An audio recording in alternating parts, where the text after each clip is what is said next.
today at our Prop Day speaker is Sandra Hurt. Sandra lives in Carmel, Indiana with her husband, Stan. Over the last 30 years, she has studied Jungian psychology and the classics.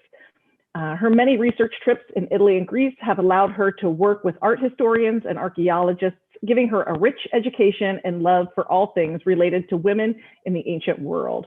The Priestess of Pompeii, The Initiate's Journey, is her first novel, and she's currently working on the second book in the series.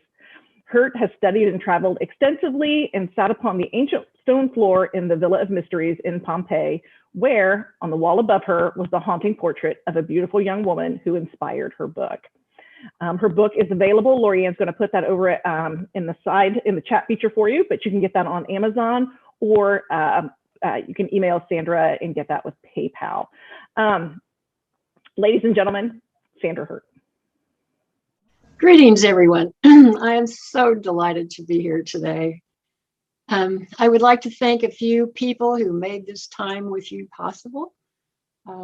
The President of the Board of Directors, Rose Wernicke, Liz Ellis, Executive Director of the Propylaeum, and next, a member of the Propylaeum, my mentor and friend, Carol Fanzi, who was the initial contact to bring me to today. Sharon Langholtz, a member of the Propylaeum who first contacted me, and Lorianne Perez, who is helping me today with a PowerPoint presentation in events and marketing. So today is, if it'll work here, is the April 21st, 2021. And after our last beautiful snowfall of the season, this is a picture of our chilly but sunny atrium. But in Pompeii,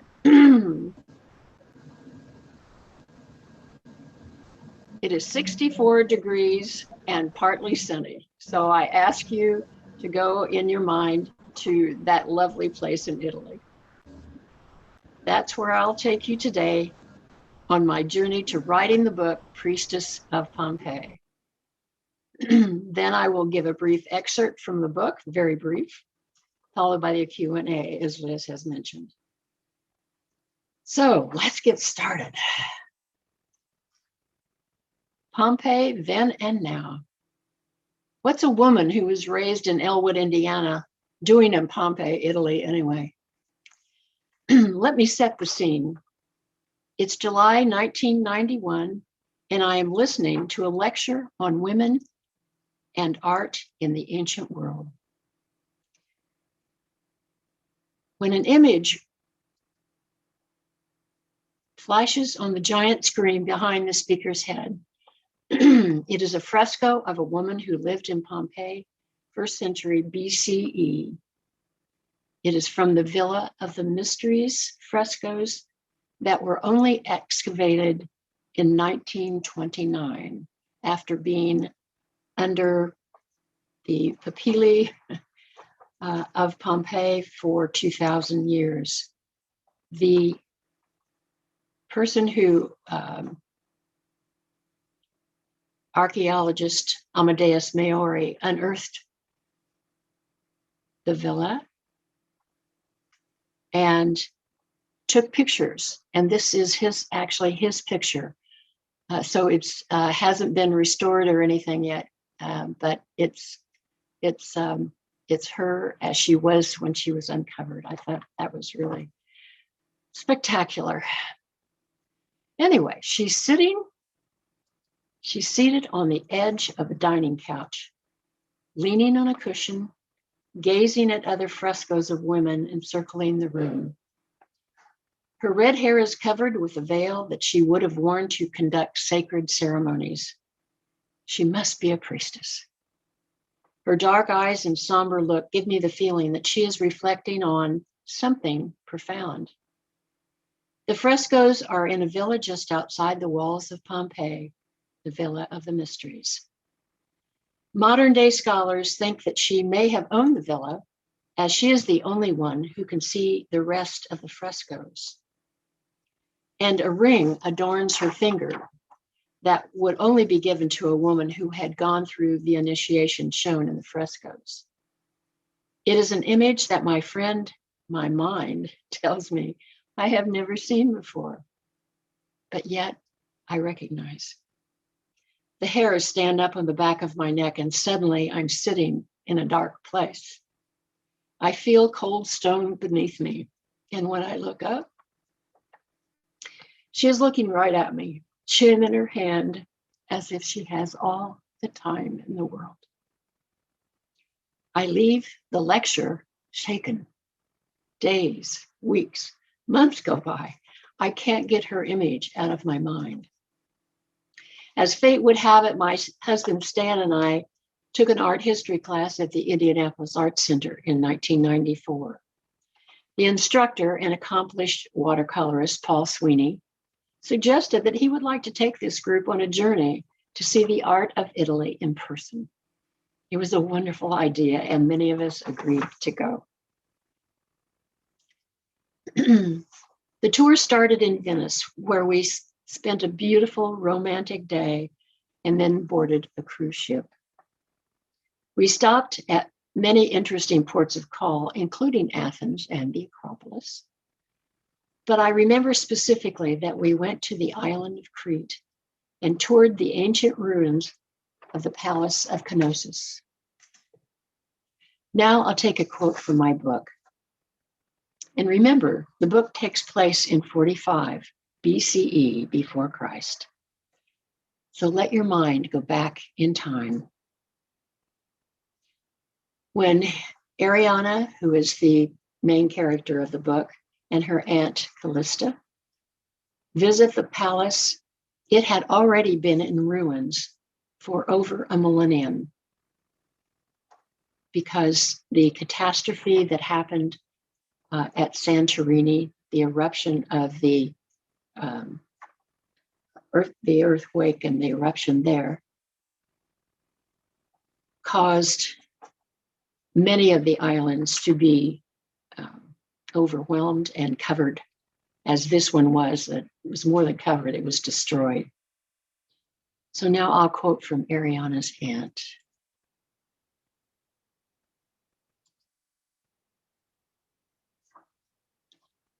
She said, "The results of the calamity that happened so long ago are still evident in the devastation and debris that you will see," Callista said. The palace will never be restored, but we will still be able to see a glimpse of the enormity of the structure. As they made their way up the hill to the palace, they came upon a wide road of enormous flat stones. Her aunt says to Ariana, "Take your time and walk carefully, thinking of all the people over the eons who have preceded you in this journey up this hill." As I, over 2,000 years later, made the same journey, I thought about the priestesses who had climbed this hill in a silent procession to participate in the woman's ritual in the great hall built by Daedalus for the daughter of King Minos, the priestess Ariadne.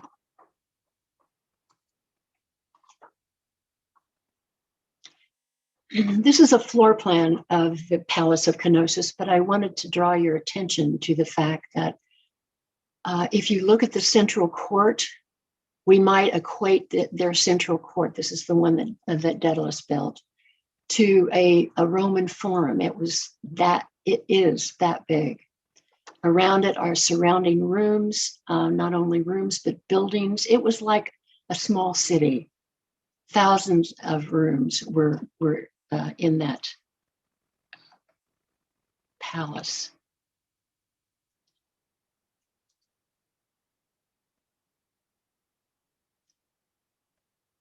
Sir Arthur Evans started excavations in 1900 and gave you this little hint of what the palace might have looked like.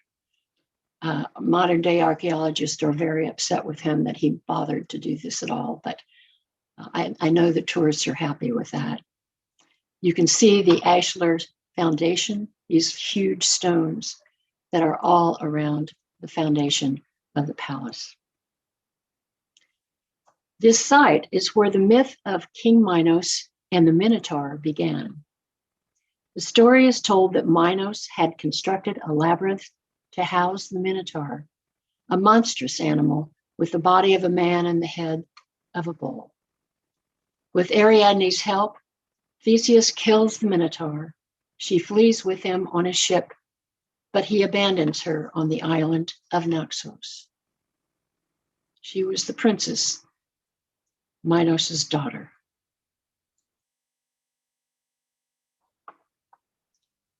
She is distraught and wants to die, but the god Dionysus intervenes, marries her, and makes her his queen. This is a picture by Titian, and this is Ariadne here, Ariadne, excuse me. And then this is Dionysus flying in to rescue her. And you can see Theseus's ship in the foreground, or in the background, going off without her. I was interested in Minos' daughter Ariadne because she is one of the major figures in the frescoes at the Villa of the Mysteries, along with her consort Dionysus. Let's talk about Dionysus for just a little bit.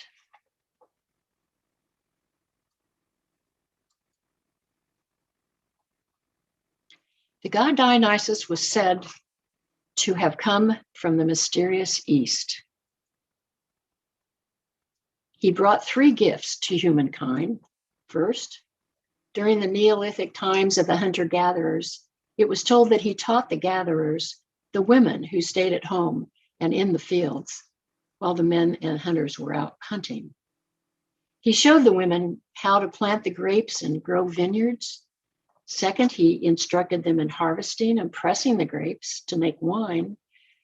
My theory is that in doing so, he endeared himself to the women and thus became known as the god that women were devoted to.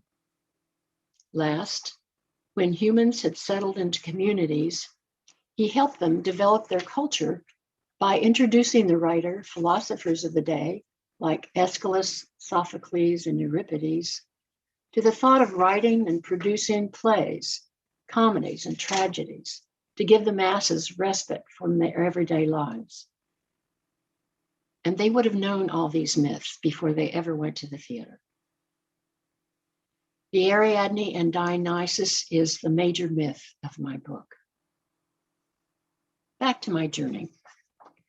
We sailed from Greece to Italy and docked in Naples and made our way by bus to Pompeii.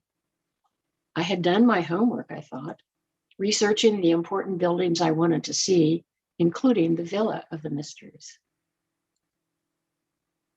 It was a hot and humid summer's day. Many tourists were walking around the forum, some in groups with tour guides speaking in different languages. I had talked a few friends of mine into joining me in the adventure to go and see the villa, and the ship's concierge had arranged for a tour guide. I had read the books I thought were important and even thought I would give a little history of the villa. Here I was in Pompeii, taking my first tour of the excavations, or the scavi, as the Italians call it, that I had read so much about. The guide showed us the ruins of the main part of the town, the Roman Forum, with all the public buildings back here and sacred temples. The dirt-covered forum was larger than I had thought it would be. Originally, it had been paved in marble. You can see some of the marble tiles at the edges of the forum here. The guide said, envision that the forum would have been enclosed on 3 sides by a 2-story portico with fluted Doric columns on the ground level and Ionic columns on the covered passageway above. This is all that's left. Quite an impressive sight, don't you think? Next, he took us on a long walk to the opposite end of the city to see the earliest known permanent stone amphitheater in Italy. As you can see, the stairs to the upper seats are on the outside. This is the stairwell. You will not see another ancient amphitheater with this construction. All the rest have the stairwells on the inside of the buildings. On our way back to the forum, we stopped at the Stabian Baths, and upon entering, saw a large open area for exercising. This was usually used by the men. Then to the right, 4 rooms.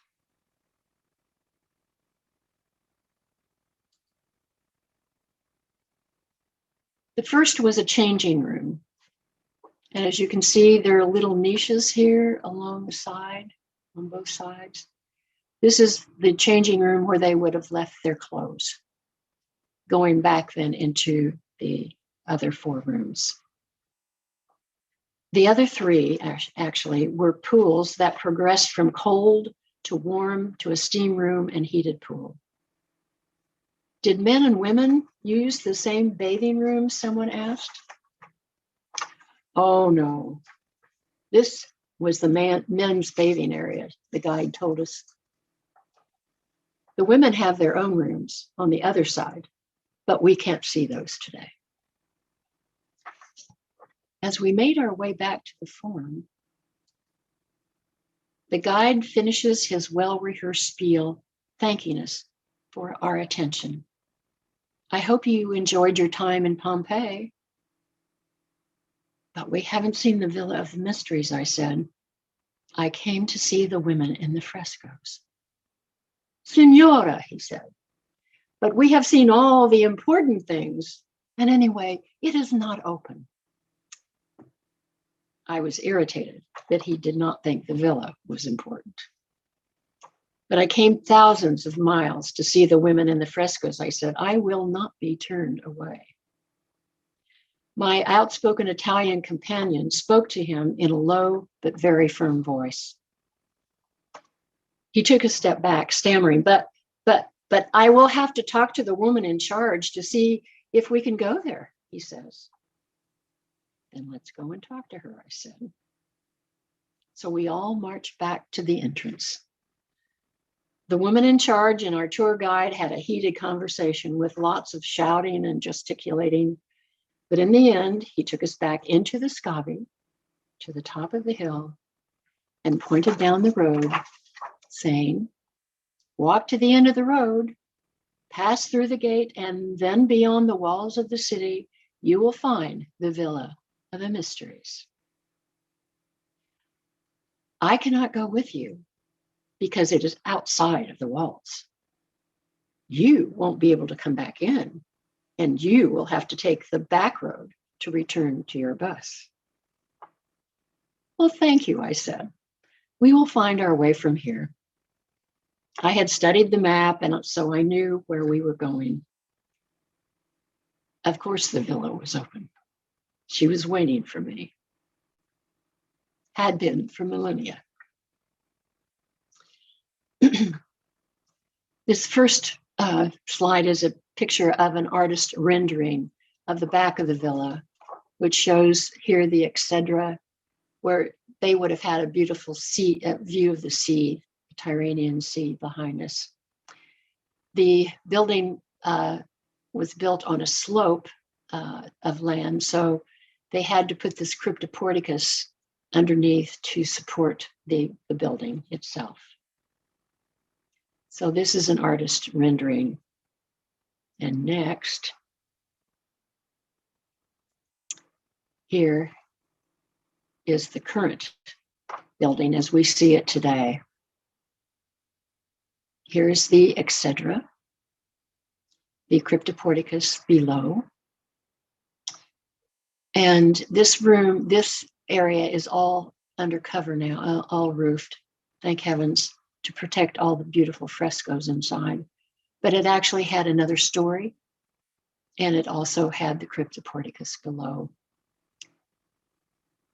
If you walked out to the exedra and into this room, and back here, you walked into room number 5, where the frescoes from the ritual of the Dionysian frescoes presides.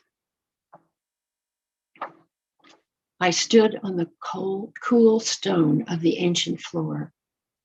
This is the place, the room I had entered in my mind when I saw the fresco of her face for the first time over 2 years ago.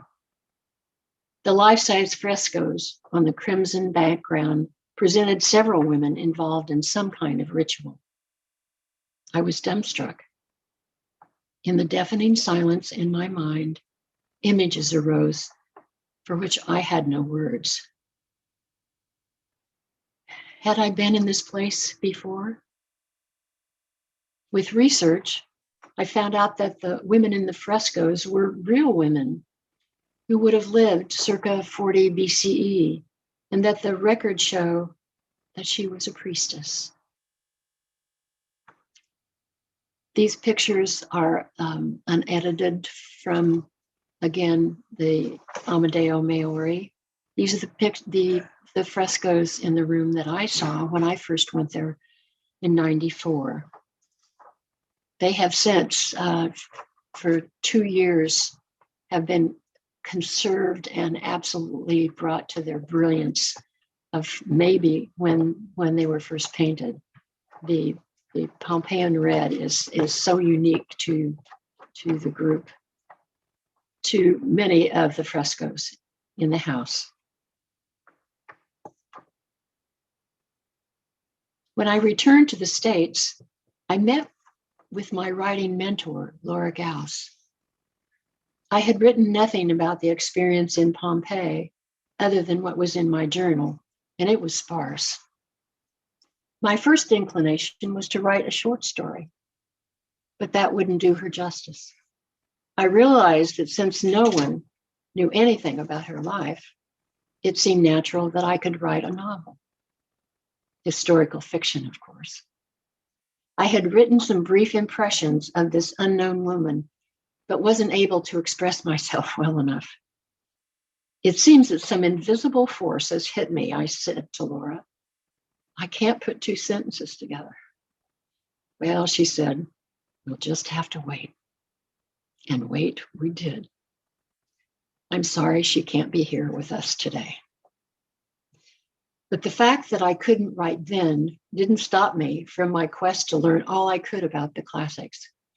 In the following years, I traveled back to Greece and Italy with groups of women who, like me, were studying Jungian psychology, intent on learning how women in the ancient world lived their lives spiritually and emotionally. What were their religious practices? Taking other tours with classic-minded groups helped me answer some of those questions. I gleaned information from archaeologists, art historians, and anthropologists. While seeing the ancient sites, 2 of which I'll show now, I went to the Escalation Sanctuary at Epidaurus. This is again an artist's rendering of the Asclepian temple there. It is totally destroyed. And then the wonderful, at the edge of the sanctuary is this wonderful Dionysian amphitheater. If you can see down here, this is the orchestra. They call it the orchestra. Our guide stood here while some of us walked all the way to the top here. And she spoke in a very normal voice, and we could all hear her. The acoustics are truly amazing. The next place that I'd like to take you to is Delphi, where the amazing Pythia, a priestess who went into the bowels of the temple and inhaled the gases coming up from the rocks beneath the temple. When she went into a trance, she then spoke for the oracle at the temple of Apollo.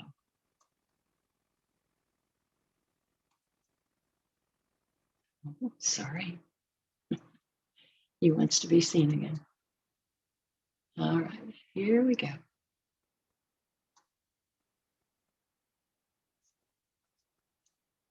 So this is the ruins of the Temple of Apollo here. So they would have come up from this very steep hill where the sanctuary is to the temple, and then down underneath where the Pythia would receive her exclamations from the oracle. And here is another Dionysian theater. Back home, I joined the Archaeological Institute of America and attended their conferences all over the US, especially the regional lectures given in the Midwest, which I was insatiable. I went back to school in the early 2000s to study the classics at IU Bloomington. This is a picture of one of my most favorite libraries, the Herman B. Wells Library on campus. It continues to be an amazing source of classical information for me. I took classes at IUPUI in Italian and creative writing. I also attended many classes at the Indiana Writers Center. That continues even today. In fact, I'm now in a workshop with such creative writers who share their work and are helping me critique my work on the sequel. The story about the woman in the fresco that I now know I was meant to write slowly started to evolve. I stopped thinking and started listening and dreaming. I found my way. She helped me. Rufilla Istakidia. Yes, that is her real name, but almost nothing is known about her except that she was a priestess. Over the years, doing the research helped me learn about the difficulties of women living in the patriarchal environment of the Roman Empire. Granted, Roman women enjoyed more freedoms than Greek women, but both groups struggled to make their lives meaningful. They had to seek out their own destinies. Other than being confined to their homes, the one thing they were allowed to do publicly participate in were religious rituals. We see them on frescoes in some of the partially preserved homes in Pompeii and on the ancient pottery in museums, with their stories are immortalized. The frescoes in the Villa of the Mysteries are one important example of how women developed their own spiritual world and brought meaning to their lives. Back to my journey. I had been writing her story for 14 years. The travels I'd taken reinvigorated me when this task I had been given seemed overwhelming. In one of those difficult moments, a book that I was reading fell open to this passage. The Way. It is a blind waiting, a doubtful listening and groping. One is convinced that one will burst. But the resolution is born from precisely this tension, and it almost always appears where we did not expect it. But what is the resolution? It is always something ancient, and precisely because of this, something new. For when something long since passed away comes back again in a changed world, it is new. This quote is from C.G. Jung in the Red Book.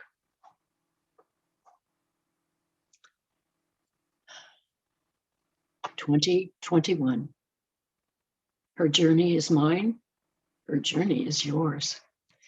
Initiation, ritual, wisdom. These are things worth knowing.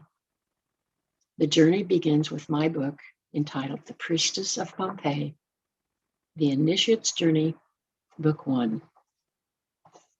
I will now read a very short excerpt from Chapter 10.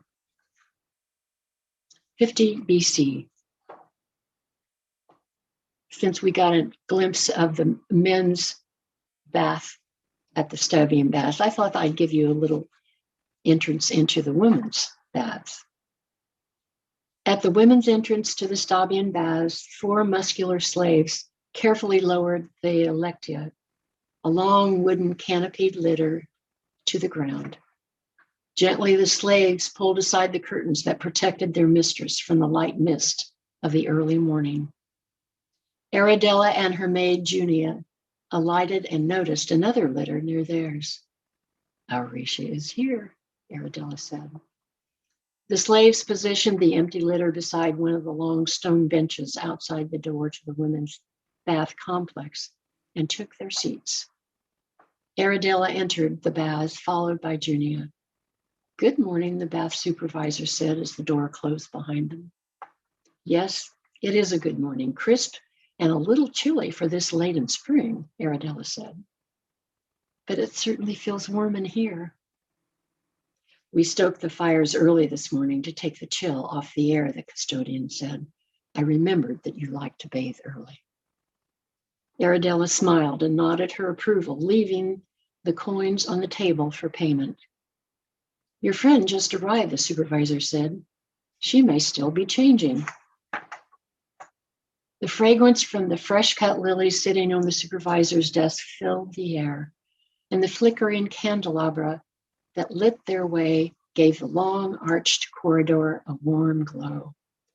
She thought of how Rufus liked to tease her by saying that the women's bath area was smaller than the men's. But how would you know that, my dear husband? A woman's lyrical voice could be heard coming from the dressing room. As Arabella and Junia stepped through the doorway, they saw Auretia seated on one of the benches, her maid removing her shoes. The 2 domini exchanged greetings as the maids helped them disrobe and put their clothes into the niches overhead. Find the capsarius to watch the clothes, and then join us in the tepidarium. Give her both coins as she keeps a good eye on our clothes. Auretia called back over her shoulder. The 2 domina and their students relaxed for a while in the tepidarium, the room that housed a large tub of warm water. Then they all moved to a sauna-like room, the caldarium. There they slipped slowly into the hot water basin. This tub held the most heated water, the hypocast system originated under this room, warming the floors as well as the water. Their maids wrapped them in towels and they moved to the massage room where masseuses awaited them. The maids carried their domino's favorite perfumed oils of attar of roses and sweet rush. The massage beds were side by side, so the conversation continued. Remember the dancing in the streets oh so long ago, said Arabella. And the singing, do not forget that. Auretia sang a few bars of a song from the Artemis ritual. Auretia, I had forgotten what a melodic voice you have. You must surely teach Rufilla and the other initiates the song. When the massage was finished, the strigil was next. The masseuse applied more oil to their bodies, and then the strigil, a curved metal tool, was used to scrape off the oil and dead skin cells. Thank you. This is the best part of the bath, Arabella said as she raised herself from the bed. Both women walked back to the tepidarium. The heated room felt good after the massage. The bath ritual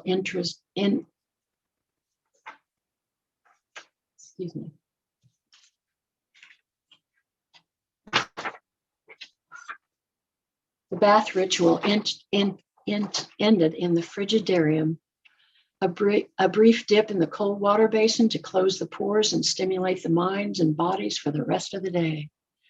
Returning to the dressing room, they dressed and made their way to Auretia's home for lunch. That's just a tip of the iceberg. Thank you so much. I appreciate your listening. Thank you so much, Sandra.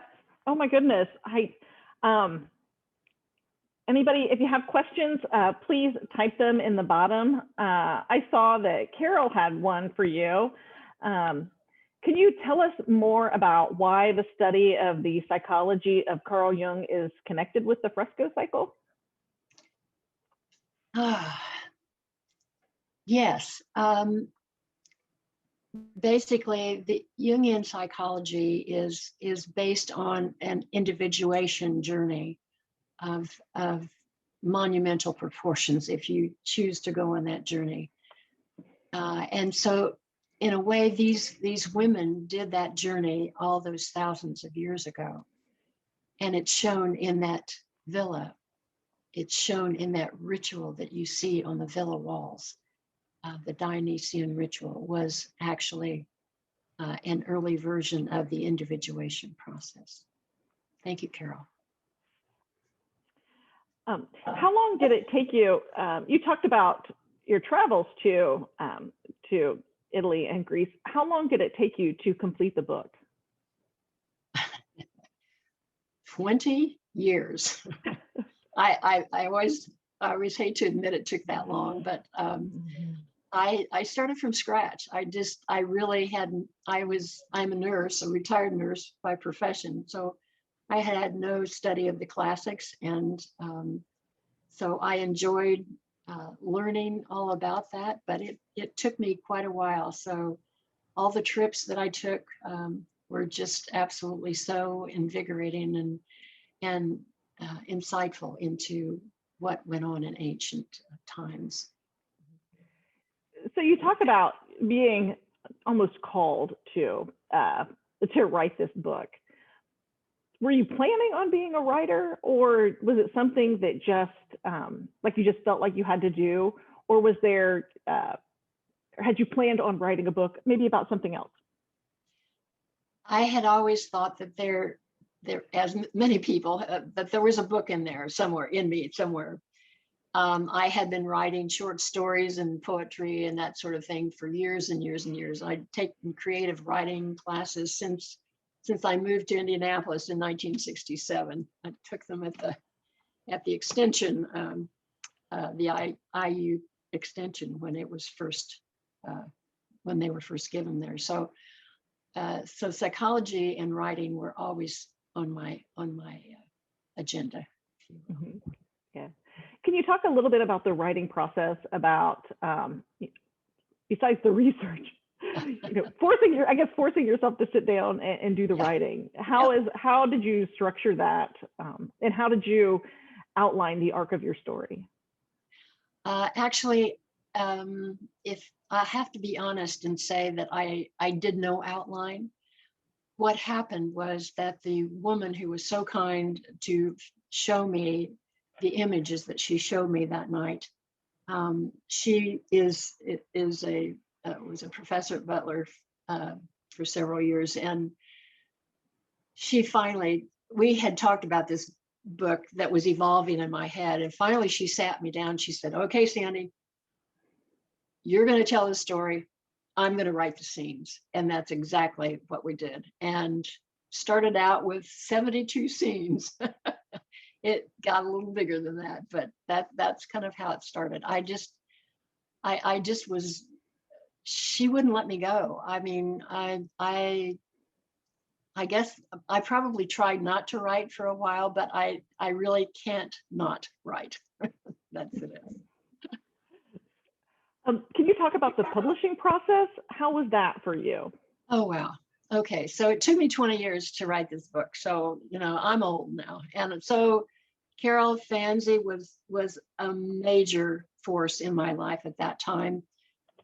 We went through all the contacting with query letters, the agents that I had contacted in the past, and only one bothered to answer me with my first refusal. And so I just thought, I can't wait any longer to publish this book. And so Carol had come into my life, and then I was introduced by Barb Shoup to this wonderful, wonderful woman who actually formatted the book for me, so that she came on board. And then in February of last year, Nancy Kriplin I had given my paper on the book to the Indianapolis Women's Club, and Nancy Kriplin emailed Nancy Baxter, who is Hawthorne Publishing, And she said, I think you should really read this book, Nancy. So Nancy read it. Then she contacted me, and the rest is history. She said, because she doesn't publish books that are outside the realm of Indiana history, basically. She said, but I'll help you get your own publication company. So she got me through all that and introduced me to a publishing house. And so it took several months, and it came out in, when was it? June, maybe, last year. Is historical fiction your favorite genre to read? You know, that's interesting you should say that. I think the first book that I ever remember reading as a young girl was Forever Amber, a historical novel. And people kind of poo-poo it, but I loved it at that age. Yes, I love learning history. I love learning. I love reading to learn something new. So that's always one of my big things. And now all I do is read research books. A few others now and then, but few and far between, I'm sorry to say. What do you hope readers will take away from this book? Wow. I hope they will learn to understand how different we are today, but how much the same we are today, especially women who are struggling in their own individuation process, if you will, called life. And it's a lack of ritual in our lives that I wanted to point out. We have some rituals. In fact, I've been a part of a women's group who does a winter solstice ritual. We did our 31st year this year, and it kind of starts your year off right. But there are so many other rituals that, many religions have now. But for a woman going through a transition, there's nothing like another group of women to share it with. Yeah. What parts of yourself do you see in your protagonist? Oh, that's a good question. Wow. I feel like she's my daughter. Or maybe I'm her daughter. Who knows? She's very adventurous, which I have always been, and you can ask my husband; he'll attest to it. And always curious about other people and other ways of living in the world. Yeah. You have a second book coming out. When is that planned? Well, if Carol and Nancy had their way, it would be yesterday, but it's taking a little longer. But I have this, as I said, I'm part of this wonderful group of workshop writers, and the second book will be much shorter, take less time, and will be out. I don't even want to predict. It will be a while, but it will be a lot quicker than the first book. How many do you envision in your series? Well, actually, if I live long enough, which is what I always say, I have 3 books. The second one will be a sequel that will deal especially with the Villa of the Mysteries. And I should say the first book, I just let her take me where she wanted to take me. And that's why the book took so long and is so long. But the second book will be very specific about the Villa of the Mysteries and the frescoes and the initiation process in Pompeii that she did for the women of Pompeii and beyond. That'll be kind of interesting to see too. So. Okay. Can you talk about some of the advice that you got when writing your book? Oh, wow. Where do I begin with that? Make sure you have good editors. I went through 2. I wore out 2, as I say, and then have lots of wonderful friends for readers, ones that you trust that will give you back honest criticism. That's always very important too. Yeah.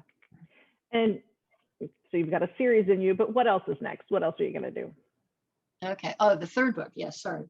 The third book will be about a modern day woman who goes through some kind of Dionysian process. And I was telling someone else about that the other day, and she said, "Well, what time period?" And it just came out, the 1960s. You know, where else? I know all these wonderful women who were growing up in that era, and including I was growing up then too. So it was. It's a perfect time to go a little crazy and find out who you are. Okay. I think that's about all the questions that we have. Thank you all again. We'll look forward to seeing you at our next program. Have a great day.